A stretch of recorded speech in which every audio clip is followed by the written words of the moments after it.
Hello दोस्तों, स्वागत है आप सभी का आपके अपने यूट्यूब चैनल मैथ्स दीवाने पर। चैनल पर नया आए हो तो चैनल को सब्सक्राइब जरूर कर लेना और दोस्तों के साथ सेशन को शेयर कर देना। ठीक है मेरे दोस्त, आज अपन करने वाले हैं एसएससी सीजीएल के लिए क्लास। जो शाम वाली क्लास होती है वो सीजीएल के लिए ही होती है और ये सबके लिए इम्पोर्टेंट है, चाहे वो सीजीएल हो, चाहे सीएचएसएल हो, चाहे सीपी हो, चाहे आप दुनिया का कोई भी कम्पिटिटिव एग्ज़ाम दे रहे हो। हर एक कम्पिटिटिव एग्ज़ाम के लिए ये क्लास बहुत ही ज़्यादा इम्पोर्टेंट है। और आज इस क्लास में अपन क्या करने वाले हैं, इसमें अपन करने वाले गाइस जियोमेट्री के सवाल। जियोमेट्री के ऐसे सवाल, अभी जैसे ये सीजीएल आने वाला है 1 तारीख से, सीएचएसएल हो गया, अभी जो सीपीओ का एग्ज़ाम हुआ या फिर दिल्ली पुलिस का एग्ज़ाम हुआ, जो जो कंडक्ट करवाए एसएससी ने एग्ज़ाम, उन सब को देखते हुए जो जियोमेट्री के सवाल पूछे जा सकते हैं अभी सीजीएल में 1 तारीख से पेपर है, तो 1 तारीख के से अभी सीजीएल प्री में जो सवाल पूछे जा सकते हैं उस पे आधारित ये सवाल है कि हाँ किस किस तरीके के सवाल बन सकते हैं, किस किस तरीके के सवाल पूछे गए और किस किस तरीके के सवाल सीजीएल में बन सकते हैं ज्योमेट्री के। ठीक है मेरे भाई, तो वो सवाल अपन देखने वाले हैं। बहुत अच्छे अच्छे सवाल है, बहुत सारे कंसेप्ट सीखने को मिलेंगे नए नए, और इन सवालों को तो करके चल जाना। इससे पहले मैंने सीजीएल की क्लास कराई थी, उसके अंदर भी मैंने ज्योमेट्री के सवाल ही कराए थे इंपॉर्टेंट, और ये वाली भी देख लोगे तो काम बन जाएगा। ठीक है मेरे भाई, तो ये दोनों की दोनों क्लास ले लेना। इससे पहले वाली जो क्लास है सीजीएल की, इससे पहले जस्ट पहले, उसके अंदर भी मैंने जियोमेट्री के सवाल करवाए थे, कम से कम 10 से 12 सवाल। आज अपन करेंगे इसके अंदर 12 सवाल, और 12 के 12 सवाल इंपॉर्टेंट है। ठीक है मेरे भाई, तो करते हैं आज का अपना सेशन स्टार्ट। पहला सवाल आपकी छाती पर ये रहा। पहले सवाल में क्या बोला है अपने को, देखो सवाल को, ऐसे सवालों को देख के घबराना नहीं है, इसमें बोला क्या गया है वो अपन एक बार देख लेते हैं। प्रत्येक वर्ग की प्रत्येक भुजा की लंबाई 20 है और वर्ग के अंदर एक वृत्त है, जैसा कि चित्र में दिखाया गया है। ये चित्र में दिखाया गया है, तो छायांकित क्षेत्र का क्षेत्रफल क्या होगा। मतलब अपने को कौन सा वाला निकालना है, ये वाला निकालना है अपने को। ठीक है, ये वाला शेडेड वाला। ठीक है, ये वाला शेडेड वाला, इसका एरिया क्या होगा अपने को ये फाइंड करना है। ठीक है मेरे भाई, तो आप ये देखो, ये वर्ग है, वर्ग का क्षेत्रफल क्या होता है, भुजा स्क्वायर यानी 20 का स्क्वायर। लंबाई यही है 20, तो भुजा की लंबाई कितनी हो गई, 20 हो गई, तो 20 का स्क्वायर माइनस, अब इसमें से क्या करेंगे, इसका pi R square, pi R square. और आर की वैल्यू कितनी है मेरे भाई, आर की वैल्यू है 10, तो 20 का स्क्वायर कितना हो गया 400, माइनस पाई की वैल्यू अपने को क्या लेनी है, 22/7 लेनी है, तो 22/7, और इंटू में आर की वैल्यू 10 है, तो ये आर स्क्वायर यानी 100 हो गया, तो 400 माइनस 2200/7, 7 लोगे आप एलसीएम, तो 7 चौक 28, 2800 माइनस 2200 यानी 600, 600/7 करो, भाग दो, 7 8 56, कितना बच गया, 4 7 5 35, कितना बच गया, 5 7 7 49, यानी 85.7, यानी आंसर कितना आ जाएगा 86 मीटर स्क्वायर। ये इसका करेक्ट आंसर है, अप्रोक्स 86 मीटर स्क्वायर। ठीक है, तो इस तरीके से आपको ऐसे सवालों को हैंडल करना है। सवाल देख के, डायग्राम देख के डरना नहीं है कि ऐसा सवाल आ गया तो किस तरीके से उसको करेंगे, पूरा मैंने समझा दिया है। ये वर्ग बन रहा है बाहर, तो इसका एरिया क्या हो गया मेरे भाई, इसका एरिया हो गया भुजा का स्क्वायर यानी 20 का स्क्वायर, और इसमें से अगर इसको माइनस कर देंगे वृत्त वाले को, इस वाले को, तो ये शेडेड का एरिया आ जाएगा, यही तो बचेगा फिर अपने पास, तो ये शेडेड वाला एरिया निकल के आ जाएगा। तो इस वर्ग में से मैंने इस वृत्त को माइनस कर दिया, ठीक है, और इसका क्या होता है area, pi R square. R की वैल्यू आ गई 10, ठीक है, आर की वैल्यू 10, तो 20 का स्क्वायर 400 माइनस पाई की वैल्यू रखती 22/7 और आर की वैल्यू रखी मैंने 10, तो यहाँ से आर का स्क्वायर 100 आ गया। बस एलसीएम लिया, 2800 माइनस 2200 600, 600/7 क्या होता है 85.7, तो आंसर कितना आ गया, अप्रोक्स में 86। आंसर क्या हो जाएगा 86, इसका बिल्कुल करेक्ट आंसर है। ठीक है मेरे भाई, तो आई थिंक चीज़ें आपको समझ में आ गई होगी। चलते नेक्स्ट वाले सवाल पे, ऐसे सवालों को देख के घबराना नहीं है। ठीक है, और बहुत फेमस सवाल है, ऐसे इंपॉर्टेंट करके लिख लेना, बहुत इंपॉर्टेंट सवाल है। ठीक है मेरे भाई, नेक्स्ट वाले सवाल पे आओ, और जो ये सवाल करा रहा हूँ आज आपको, ये सीजीएल प्री में आपको देखने को मिल जाएंगे। क्या बोला है, 12 सेंटीमीटर त्रिज्या वाले वृत्त के केंद्र से 18 सेंटीमीटर दूर स्थित किसी बिंदु से वृत्त पर खींची गई स्पर्श रेखा की लंबाई कितनी होगी। अब ये एक कोई वृत्त है, इसकी रेडियस से 12, क्या है 12 है इसकी रेडियस 12। फिर अपने को क्या बोल रहे हैं, 18 सेंटीमीटर दूर स्थित किसी बिंदु पर, ये कोई 18 सेंटीमीटर दूर स्थित कोई बिंदु है, नाम दे दो, कुछ भी नाम दे दो आप, पी नाम दे दो इसको, पी नाम दे दिया। तो यहाँ से वृत्त पर खींची गई ये वाली स्पर्श रेखा की लंबाई कितनी होगी, यानी पी और ए की लंबाई कितनी होगी, ये अपने को फाइंड करना है कि पी और ए की लंबाई कितनी होगी, ये अपने को फाइंड करना है ये, ठीक है। ये वाली अपने को पी और ए की निकालनी है। अब आपको पता है ये स्पर्श रेखा आ रही है, तो यहाँ पर जो कोण बनेगा वो कितना होगा, 90 डिग्री का होगा। 90 डिग्री का होगा, नहीं होगा, 90 डिग्री का होगा। अब आप एक चीज़ बताओ, यहाँ से अपने को पी ए की वैल्यू निकालनी है, तो पी ए का स्क्वायर कितना हो जाएगा, ये हो जाएगा 18 का स्क्वायर माइनस 12 का स्क्वायर। अपने को पी ए की वैल्यू फाइंड करनी है, तो रूट में डाल दो इसको, रूट में आ जाएगा ये वैल्यू, 18 का स्क्वायर 324 माइनस 12 का स्क्वायर 144। तो पी और ए की लंबाई कितनी आ जाएगी, 324 में से 144 गया तो अपने पास कितना बच गया, रूट के अंदर 4 में से 4 गया 0, 12 में से 4 गया तो 8, और 2 में से 1 गया तो 1, यानी रूट के अंदर 180, ये इसका करेक्ट आंसर है। लेकिन रूट 180 अपने को कहीं दिख नहीं रहा, तो इसको तोड़ लो। रूट 180 का मतलब 36 गुणा में 5, और 36 गुणा में 5 का मतलब 36 को बाहर निकालोगे तो 6, और 5 बाहर नहीं निकलेगा तो रूट का 5। तो आंसर कितना आ जाएगा मेरे दोस्त, आंसर आ जाएगा 6√5।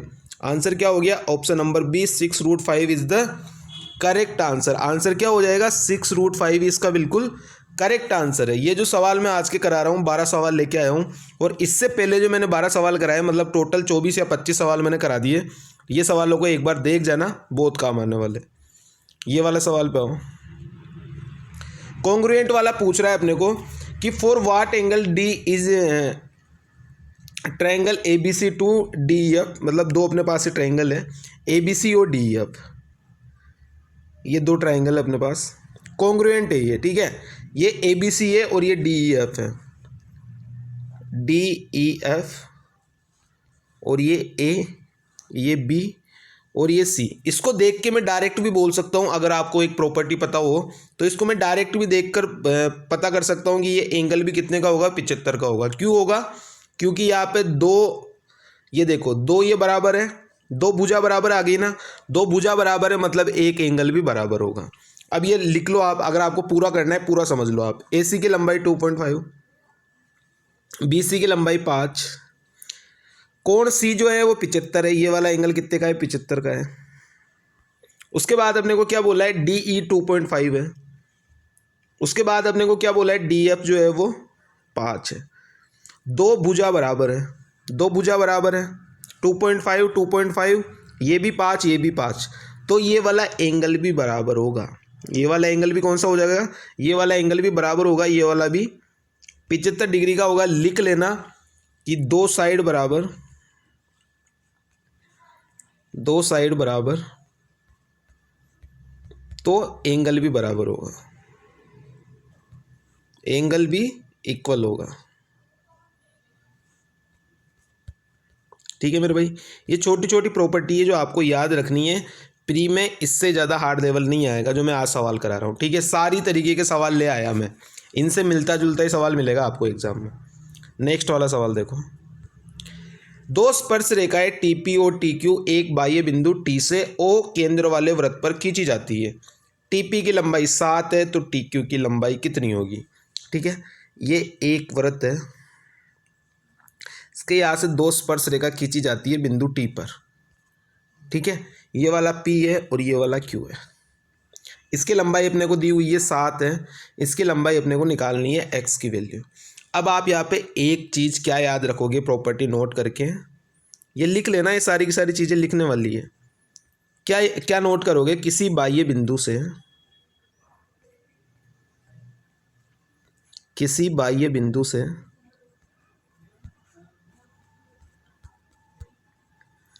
किसी बाह्य बिंदु से निकलने वाली या खींची गई या निकलने वाली, कुछ भी लिख लो, निकलने वाली दोनों टेंजेंट, दोनों टेंजेंट दोनों टेंजेंट इक्वल होगी। क्या होगी? इक्वल होगी। अगर ये वाली 7 है मेरे भाई तो ये वाली भी कितनी होगी? 7 ही होगी। आंसर क्या होगा? क्यू टी क्यू की लंबाई कितनी होगी? टी क्यू की लंबाई 7 ही होगी। तो आंसर कौन सा हो गया? Option number A. ये चीज़ें नोट करके लिख लेना जो मैं लिखा रहा हूँ सारी की सारी, ठीक है। इससे पहले भी जो मैंने लिखाई ये भी नोट करके लिख लेना। ये वाली भी, दो साइड बराबर तो एंगल भी बराबर, ये वाली प्रॉपर्टी भी लिख लेना। और ये शुरू वाला जो सवाल था ये तो बहुत प्यारा सवाल था, ऐसा सवाल ही पूछा जाता है प्री में। और ये डायग्राम देख के कंफ्यूज हो जाते हैं बच्चे, ठीक है। नेक्स्ट वाले सवाल पे देखो, नेक्स्ट वाला सवाल देखो, ये वाला, ठीक है। ये वाला सवाल भी अच्छा है, प्यारा सवाल है। क्या बोल रहा है सवाल में? दी गई आकृति में जीवाई ए बी और सी डी एक दूसरे को एल पर प्रतिच्छेद कर रही है, तो सी एल की लंबाई कितनी होगी? सबसे पहले आपको यहाँ पे एक प्रॉपर्टी याद होनी चाहिए। कौन सी? देखना, मैं ये वाइट कलर से बना रहा हूँ, ए एल गुणा में एल बी, ए एल गुणा में एल बी, ये किसके बराबर होगी? ये बराबर होगी, यहाँ पे कोई भी पॉइंट मान लो, ये वाला सी पॉइंट मान लो ये, तो सी एल गुणा में एल डी, सी एल गुणा में एल डी, ठीक है। दो तरीके बताऊंगा इसका। ये पहला तरीका है, ए एल की लंबाई कितनी है? 8, जो आसान तरीका है। एल बी की लंबाई 3 बराबर सी एल की लंबाई अपने को निकालनी है और एल डी की लंबाई 6 है। काटा पीटी स्टार्ट करो, 3 से काटो 6 को 2 बार, 2 से काटो 8 को 4 बार, तो एक्स की वैल्यू क्या आ गई? 4 आ गई। जो ये लंबाई थी सी और एल की लंबाई, ये कितनी आ गई? 4 आ गई। तो आंसर कितना हो गया? 4 हो गया। अब दूसरा तरीका क्या होगा, देखना, आप समझना चीज़ों को। ये वाली साइड का डबल दे रखी है अपने को, मतलब 3 की वैल्यू 6 दे रखी है, 3 की वैल्यू 6, तो या फिर ऐसे समझ लो कि 6 की वैल्यू 3 की वैल्यू 6 बोलो, या फिर 6 की वैल्यू 3, तो 8 की वैल्यू निकालनी है अपने को ये वाली साइड की, तो 8 की वैल्यू कितनी आ जाएगी? 4। ये इसका करेक्ट आंसर है 4, ऑप्शन नंबर बी, ठीक है। नेक्स्ट वाले सवाल देखो। अब यहाँ पे अगर आप माइंड में सोच सकते हो भाई 10 और 24 है, 10 और 24 का अगर आप आधा करते हो तो 5 और 12 होता है, और 5 और 12 के साथ किसका ट्रिपलेट बनता है मेरा भाई? 13 का बनता है। तो आंसर क्या हो जाएगा? 13। ये अगर आप सोच सकते हो तो, अगर नहीं सोच सकते तो फिर तो तरीका है ही। आंसर क्या हो गया? 13। और अगर आप नहीं सोच सकते तो मैं तो पूरा तरीका बता दूंगा, ठीक है। अब देखना इस सवाल में क्या बोल रहे हैं। इस सवाल में अपने को बोला है कि पी क्यू और आर एस एक वृत्त की 2 समांतर जीवाएं हैं जिनकी लंबाई 10 और 24 सेंटीमीटर है और दोनों केंद्र ओ के एक की तरफ स्थित है। मतलब अगर ये वृत्त है, ये केंद्र है इसका, तो ये दोनों की दोनों एक की तरफ स्थित है, एक की तरफ स्थित है, ठीक है मेरे भाई। एक की लंबाई अपने को दी हुई है, दोनों की लंबाई अपने को दी हुई है 10 और 24, 10 और 24 है, और इनके बीच की दूरी है 7। इनके बीच की दूरी कितनी है मेरे भाई? इनके बीच की दूरी है 7। एक सेकंड सही से बना देता हूँ इसको। इनके बीच की दूरी कितनी है मेरे भाई? 7 है। ये 24 है तो ये दोनों आधी आधी हो जाएगी 12, ये भी 12। ये वाली एक 10 है तो ये वाली कितनी हो जाएगी? 5, और ये वाली भी कितनी हो जाएगी? 5। अब आप देखो यहाँ से ये बन रहा है 5, 12, 13 का ट्रिपलेट। कैसे बन रहा है? ये 5, 12 का स्क्वायर और इधर 5 का स्क्वायर, तो ये वाली साइड भी 13, और अगर आप ये वाला निकालोगे तो ये 5, 12, 13, तो ये वाली साइड भी कितनी आ जाएगी? ये वाली साइड भी आ जाएगी 13, ठीक है। ये वाली साइड भी कितनी आ जाएगी? 13 आ जाएगी। यहाँ से इसको हटा के ये आपको पता है ये वाली साइड 12 है तो ये वाली साइड भी 12, तो इसको आप डायरेक्ट यहाँ पे लिख लो, ये 5, 12, 13 का ट्रिपलेट बन रहा है, 5, 12, 13, ठीक है। ये इस वाली की लंबाई है 13, यहाँ से यहाँ भी 12 और यहाँ से यहाँ भी 12, यहाँ से यहाँ 5 और यहाँ से यहाँ भी 5, दोनों हाफ हाफ हो जाएंगे, और ये लंबाई अपने को 7 दी हुई थी, ठीक है मेरे भाई। तो आंसर क्या आ गया? 5, 12, 13 के ट्रिपलेट से 13 इसका करेक्ट आंसर है, ठीक है। नेक्स्ट वाले सवाल पे आओ। त्रिभुज ए बी सी, यदि ए बी सी एक त्रिभुज है, ए बी सी एक त्रिभुज दे रखा है अपने को, ये त्रिभुज है अपने पास ए, ये बी, ये सी। क्या बोला है? डी ई पैरेलल है बी सी के, ठीक है। डी ई पैरेलल है बी सी के, तो ये मैंने बना दिया एक डी, ये मैंने बना दिया ई। क्या बोला है? ए डी और डी बी 9 और 8 रेशियो है, ए डी और डी बी 9 और 8 है, तो ये वाली कितनी हो जाएगी? 9, और 9 और 8 कितना हो गया? 17। अब अपने को क्या निकालना है? डी ई और बी सी, तो डी ई कितना आ गया? 9, और बी सी की कितनी आ गई? 9 + 8 यानी 9 और 17, आंसर क्या हो गया 9:17, यही आंसर है। कौन सा ऑप्शन है? Option number A 9:17। ठीक है, नेक्स्ट वाला सवाल देखो। नेक्स्ट वाला सवाल में क्या बोल रहा है, ये वाला सवाल मैंने कई बार समझाया हुआ है आपको। भाई अपने को एरिया दिया हुआ है, एरिया अपने को दिया हुआ है और साइड अपने को निकालनी है, तो दोनों का अंडर रूट ले लेंगे। एरिया अपने को क्या दिया है? एरिया अपने को दिया है मेरे भाई, एक तो ABC है त्रिभुज, और एक अपने को दिया है त्रिभुज QRP। इसका अपने को क्या दिया है 9:4। तो साइड क्या हो जाएगी? एरिया का रेशियो 9:4 है, तो साइड का रेशियो क्या हो जाएगा? इनका अंडर रूट हो जाएगा। कितना हो जाएगा? 3:2 हो जाएगा। अब अपने को क्या बोला है कि ये 3/2 आ गया, अपने को किसका निकालना है? PR का निकालना है। तो मैंने लिख दिया PR, और PR के सिमिलर कौन सा है? ये PR है, तो PR के सिमिलर कौन सा है? BC है। भाई ये PR है लास्ट 2, तो इसमें 2 लास्ट कितना है? BC है, और BC की लंबाई कितनी है? 15 है, तो यह उठा के रख दो 15। तो PR की लंबाई कितनी आ जाएगी? 3 से काटो 15 को 5 बार, और 5 गुणा में 2 कितना आ गया? 10। ये इसका करेक्ट आंसर है 10। आंसर क्या आ जाएगा? Option number A 10 centimetre is the correct answer. ठीक है, आसान सा सवाल था, आपसे बनना चाहिए ये वाला सवाल। नेक्स्ट वाले सवाल पे हो। वृत्त, ये वृत्त है, ठीक है, अरे नहीं है ये। वृत्त पर स्थित चाप 18 सेंटीमीटर लंबा है, जो केंद्र पर 28.8 डिग्री का कोण आंतरित करता है, बनाता है। तो उस वृत्त की परिधि अपने को निकालनी है। उस वृत्त की परिधि क्या होगी? अब इसका चाप की लंबाई का क्या फॉर्मूला होता है? चाप की लंबाई का फॉर्मूला लिख लेना, ये नोट डाउन करके लिख लिया करो। ठीक है, क्या फॉर्मूला होता है इसका? फॉर्मूला होता है 2πr इंटू θ/360। ठीक है, अपने को क्या निकालना है? वृत्त की परिधि निकालनी है, यानी 2πr की वैल्यू निकालनी है। तो 2πr की वैल्यू क्या आएगी? यह आएगी L गुणा में 360 बटा में थीटा। तो यहाँ से वैल्यू क्या आ जाएगी 2πr की? L की वैल्यू कितनी है? चाप की लंबाई 18 इंटू 360, और डिवाइड बाई क्या है? थीटा की वैल्यू कितनी है? 28.8। 28.8 काटा पीटी करो, एक पॉइंट से या 1 0 लगा दो, काटना स्टार्ट करो। 8 और 8 16 17 18, 9 से कट रहा है, 9 3 27, 9 दूनी 18, 9 चौके 36, ये कट गया 400 बार, ये कट जाएगा 4 से 100 बार, और ये कट जाएगा 8 से। तो कितना आ गया? ये करोगे आप तो कितना आ जाएगा? ये 50 बटा में 2, इसको 2 से और काटोगे तो 50, और ये कितना आ जाएगा 4, या फिर 4 से काट लो आप इसको, 4 से काटोगे तो कितना आ जाएगा 25, और ये कितना आ गया 2, ये कितना आ गया 2 से 18, 9 बार कट गया, तो 25 नमानी 225। आंसर क्या आ गया? 225 सेंटीमीटर। Option number C. क्या आंसर आ जाएगा? 225 इसका बिल्कुल करेक्ट आंसर है। नेक्स्ट वाला सवाल देखो। अब ये वाला सवाल मैंने आपको पहले भी समझाया है। XYZ और ABC का क्षेत्रफल दिया है इतना और इतना है। अभी क्या समझाया मैंने इस वाले सवाल में?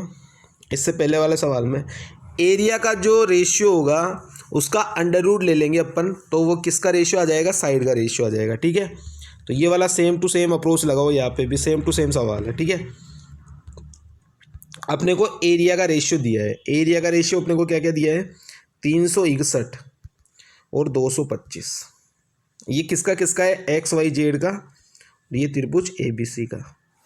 तो साइड का रेशियो क्या आ जाएगा? इनका अंडर रूट आ जाएगा।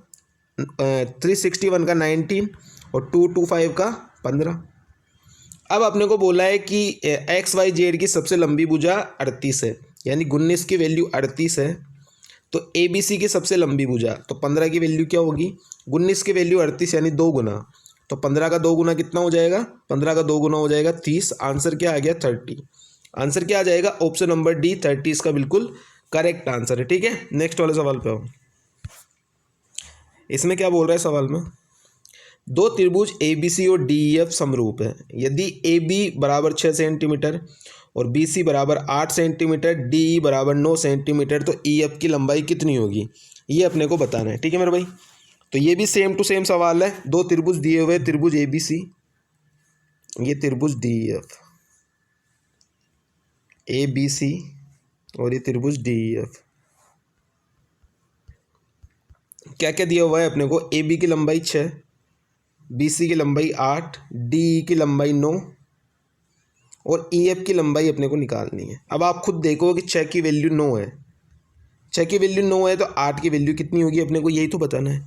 6 की वैल्यू 9 तो 6 बराबर 9, तो 8 की वैल्यू क्या होगी ये अपने को निकालना है। तो 9 गुणा में 8 डिवाइड बाई 6, 9 8 72 और 72 बटा में 6 कितना होता है 12, तो 12 इसका बिल्कुल करेक्ट आंसर है 12 सेंटीमीटर, ऑप्शन नंबर ए।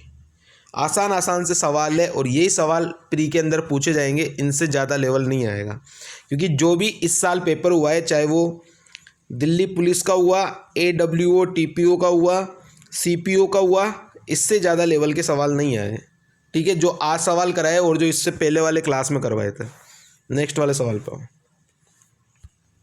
इसमें क्या बोल रहा है सवाल में, वह अनुपात ज्ञात कीजिए जिससे क्रमशः 4 सेंटीमीटर और 6 सेंटीमीटर त्रिज्या वाले दो वृत्त पर खींची गई एक अनुप्रस्थ उभयनिष्ठ स्पर्श रेखा उनके केंद्रों को जोड़ने वाली रेखा को विभाजित करती है।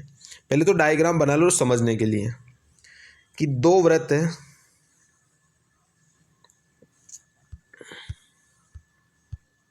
दो वृत्त अपने को दिए हुए हैं, एक की लंबाई कितनी है, त्रिज्या कितनी है 4, और दूसरे की कितनी है मेरे भाई 6। अब अपने को क्या बोल रहा है मेरे भाई कि ये एक दोनों वृत्त पर खींची गई अनुप्रस्थ उभयनिष्ठ स्पर्श रेखा है। मतलब अगर एक स्पर्श रेखा इधर से इधर जा रही है, ठीक है, ये वाली पूरी साइड मिल जाएगी, ये वाली का रेशियो अपने को बताना है, किसका, एक तो इसका और एक इस वाली रेशियो का, दोनों का रेशियो बताना है।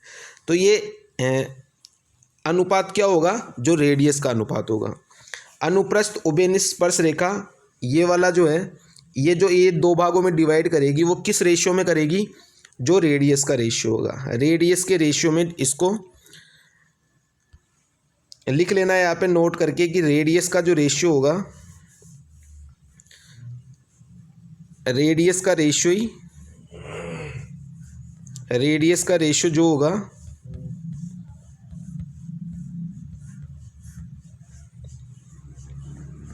वही इसके स्पर्श रेखा जो दोनों भागों की लंबाई पूछी है वही इसका अनुपात होगा। ठीक है, तो यहाँ पे रेडियस का रेशियो क्या है, 4 और 6 है, 2 से काटोगे तो कितना आ जाएगा 2 और 3, तो आंसर क्या हो जाएगा मेरे भाई 2 और 3 ही इसका बिल्कुल करेक्ट आंसर है, ऑप्शन नंबर ए। ठीक है, तो ये आज के अपने सवाल थे 13 सवाल, सारे के सारे सवाल देख लेना एक बार, सारे के सारे सवाल बढ़िया है।